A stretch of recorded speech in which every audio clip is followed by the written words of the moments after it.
My name, as you've heard, is Joseph Kiplagat from IFF. So today we'll talk about use of phytase enzymes to counteract antinutritive effects of phytate. So I think today, I think the PS today was talking more about sustainability and growth of population. So one of the reasons why, we keep on improving in technology is because of the growth in population. We need to have a sustainability and then health and wellness. So with the growth of population, there is high demand on protein. There is a market volatility on some of the raw materials, and especially in this part of Africa, or this part of the feed production industry. And then, of course, we'll be talking about the food industrialization. We've seen a lot of pressure, and we need to keep on improving on professionalization of production of animal proteins. And then, of course, sustainability. I think one of our colleagues in the industry has mentioned about, a lot of talk on carbon dioxide, nitrogen, and phosphorus released into the environment. And then, of course, everywhere now we're talking about antibiotic-free production. We are anticipating that there could be some resistance on antibiotics use. So that is the pressure that is giving us to keep on improving on technology on the production of some of these animal proteins. So what do we do for us to improve in this technology? So we talk on nutribiosis, and on nutribiosis, we are talking about to balance between nutrition, gut health, and of course, to arrive at microbiome or a better microbiome. So when we say about nutrition, we have to improve the nutrient digestibility. So we'll be talking more about that. And then, of course, improve nutrient uptake, energy utilization, and of course, we have to break down fiber. And in that, for that to work better, then we have to improve on the villi height in the gut, improve on, on the intestinal integrity, and then reduce the gut inflammation. All that, it works to increase the beneficial bacteria population and reduce the non-beneficial population of bacteria. And then, of course, reduce protein fermentation. Of course, we've seen in some of the, if you don't digest some of these nutrients, then you generate ammonia in the chicken house. How do we do this? So we do this by supporting endogenous enzymes by using exogenous enzymes, And we are talking this by now holistic way on mineral, energy, and amino acid digestibility. So we are going now full range. And this, we have to balance more and more on the microbiome to achieve this. And of course, improve the egg laying performance in the chicken.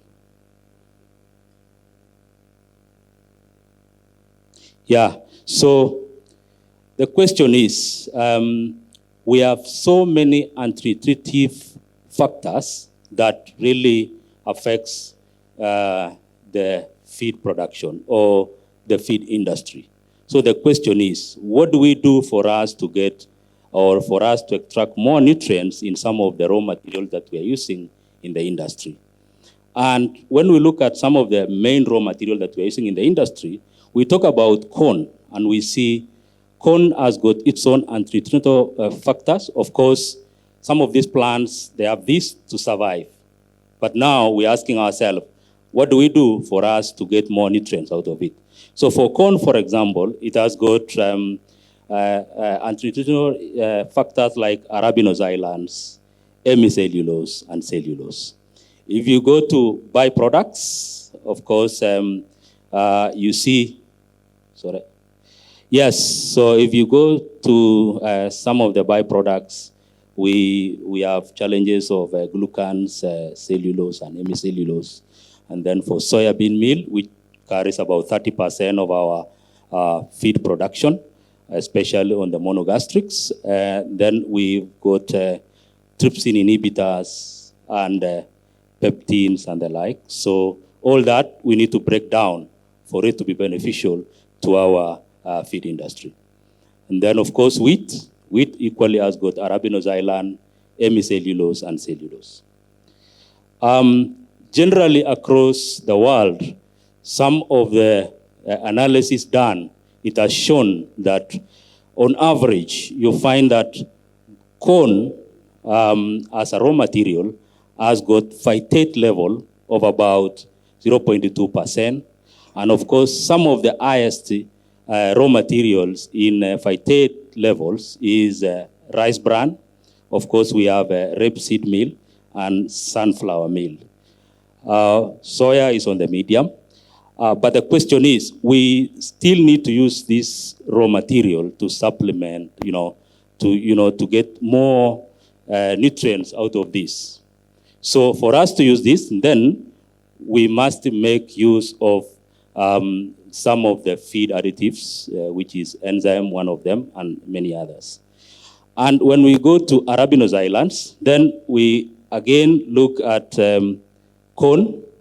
We have got corn again on the medium, and some are highest at rice bran. So again, those are some of the antinutritional effects that affects nutrients availability to the chicken. So we are looking to break down this. So I'll be showing you later to see how you can get benefits of that. So we are coming deep into Kenya or East Africa, and some of the raw materials, we've done analysis and we've seen the effects of phytate. So if you see, of course, some of the raw materials we import, and some of the raw material that, I don't know, maybe this thing. Okay. So if you look at, for example, soya, we import some soya from India, and you can see the level of phytate that it has. This is the analysis that we've collected samples here, and we've done the analysis, and you see it's going up to 1.8%, and then, of course, we've got some quite high as a wheat bran in this scenario at 3.8. So all this, again, it affects the availability of the nutrients. So why phytate is bad? So it's a question that we are asking ourselves, and how do we solve this challenge? And let's see if we can solve. So if you have phytate in the raw materials, then it asks, and this is what we've been doing in the feed industry for quite some time, we need to increase, or we need to include inorganic phosphates for us to achieve the available phosphorus in the feed production. Now, that is phytate molecular structure, and we need phytase to break down that to enable us get the phosphorus in the raw material. And for us to do that, we again need to go an extra mile and get to know the analysis of limestone. We need to know the calcium, because calcium equally contributes in the availability of phosphorus in the feed. So again, we've done quite some analysis on limestone solubility and limestone quality here in East Africa. And with that, if you balance, if you use enzymes and you balance to get good phosphorus into the feed and balance the calcium availability, then of course you get, bone strength. You get good bone strength and your chicken will be happy. Okay, now I ask you the question, why phytate is not good? And it has got its negative effects, both directly and indirectly. And one of the negative effects is it increased phosphorus excretion. So, and this is where we get the level of ammonium and diala in the chicken house. So, and then the other thing is poor amino acid digestibility. So you find that it creates what we call,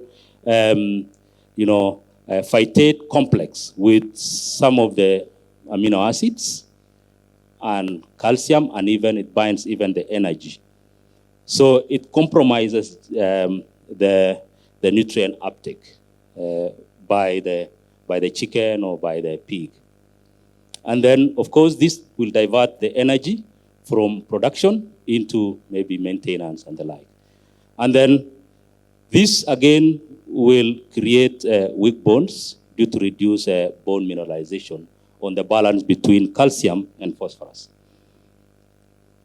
So I mentioned about the calcium solubility, that we've done a bit of work on calcium solubility just to understand how we can balance the availability of phosphorus in the feed. And we've realized the higher the solubility of calcium, then it affects the availability of phosphorus. And of course, this graph here is to show the particle sizes. The smaller the particle sizes, in some scenarios, it's not all the scenarios, the smaller the particle size, then the higher the solubility of calcium. So again, some of the studies that we've done, and we've seen increased calcium solubility, it reduces what we call P6 digestibility. And we've done in young birds up to 21 days of age. And if you look at this graph, it shows the blue one and the pink one. So the pink one is, I don't know whether it's brown or pink, I'm colorblind, okay. So the one that shows 97 limestone solubility, then you find that it has a reduction availability of phosphorus. So that is what this graph is showing, and this is in bats. And then, of course, the one that has got low solubility, then it improves availability of phosphorus.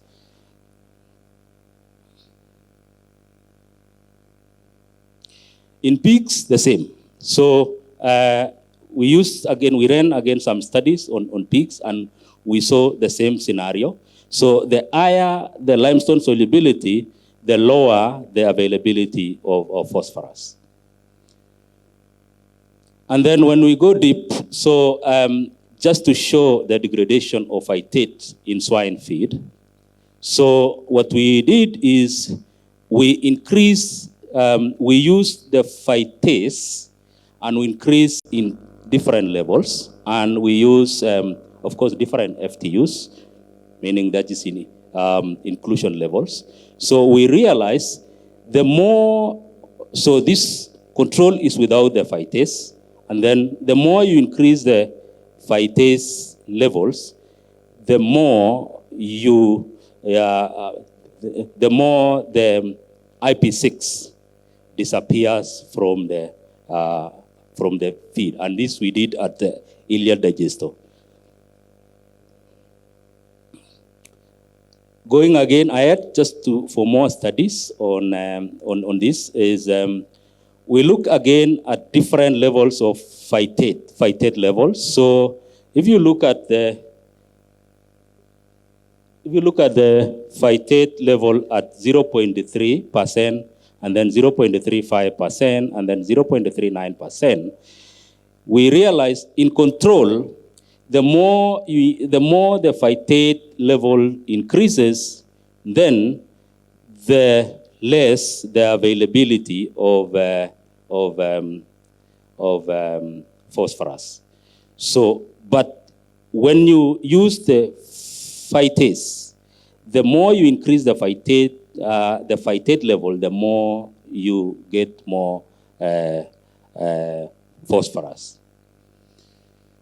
Again, we did this in at the ileal digestibility. So this, in the industry has been asking whether we can go 100% removal of inorganic phosphorus in feed. The answer is yes. So some of the papers that have been published, and it is now available, and you can read in some of those journals. So, and it can be done from day one. And some of the studies that we've done is, of course, I'll be showing you. The question is, can we get more out of this phytase? And the answer is yes. So, inorganic phosphate-free diets are possible in chicken from day one, like I said. And we can get more economics from this, especially when you use a full matrix. And then, of course, you reduce the wastage of phosphorus and nitrogen excretion into the environment. Now, we've done some studies just to show this, to confirm. So, we ran on broiler starter, broiler grower, and broiler finisher at different levels. So, broiler starter, we use 3,000 FTUs. Broiler grower, we use 2,000 FTUs.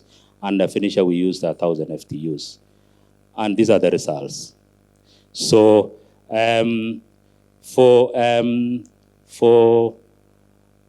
body weight gain, we saw, of course, like I say, this is an inorganic free diet. So at age 35, we saw some slight improvement, and at day 42, then there is a significant improvement on body weight gain. On FCR, again, on day 35, we saw some significant improvement. And then, of course, at day 42, yeah, again, significant improvement. And then, to continue, we went to try on tibia ash. And at day 21, we saw not much difference. And then between what it has got inorganic phosphorus and what does not have inorganic phosphorus. And again, at tibia ash at day 42, there is no much difference. Then when we go to tibia break strength, that's when we see significant improvement by getting a better results from the inorganic free diet with phytase enzyme. So, you see, if we go inorganic free diet, then we save our environment, and you can see the number of containers that we can save from extracting into the from the environment.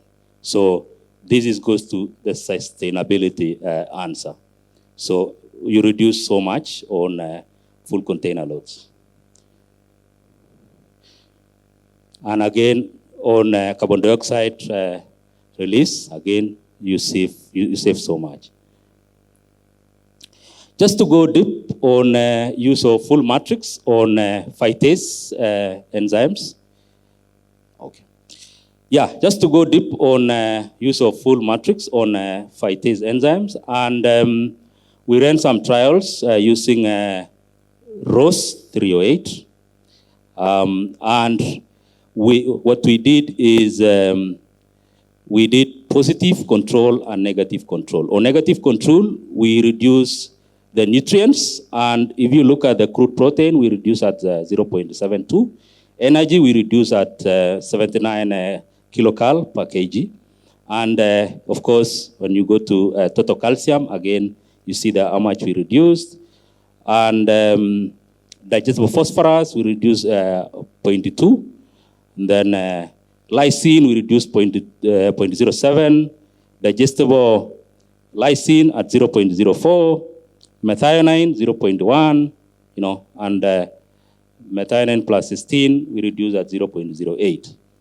Of course, these are the raw materials. If you look at the raw materials that we are using, is generally what we are using here in East Africa. And what results did we get? So on the FCR, you see at positive control is not far much different from negative control plus the phytase enzyme. But when you look at negative control, of course, you see the FCR is quite high. Now, on the body weight gain, again, you see between positive control and negative control plus phytase enzyme, you see no much difference. But the question is on feed cost.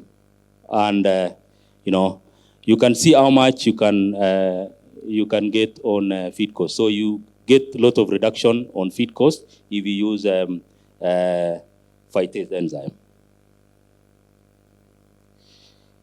If you go slightly more deep, so the question is, some people would question, do you only work on minerals or you work on full matrix? So I think the answer is in both, but we are getting better results or better savings if you use full matrix, and you get better cost savings. So we'll go deep on some of our, layer diets that we've done here in Kenya, and you can see how much you can save on the normal nutrients, normal ingredients that you are using in Kenya, and you can save up to 4,455. These are simulation on a typical layer feed in Kenya. So you can save up to 4,000 Kenya shillings per ton of feed. You can calculate how much feed you produce per month and probably per year by only using phytase enzyme. We can go deep by showing another simulation on NSP enzymes and protease enzyme and the like, and you'll continue saving more and more. And if you look at this, the feed is the same in nutrient content. If you compare the same, everything the same, energy, amino acid, these are digestible amino acids, and you'll see everything the same.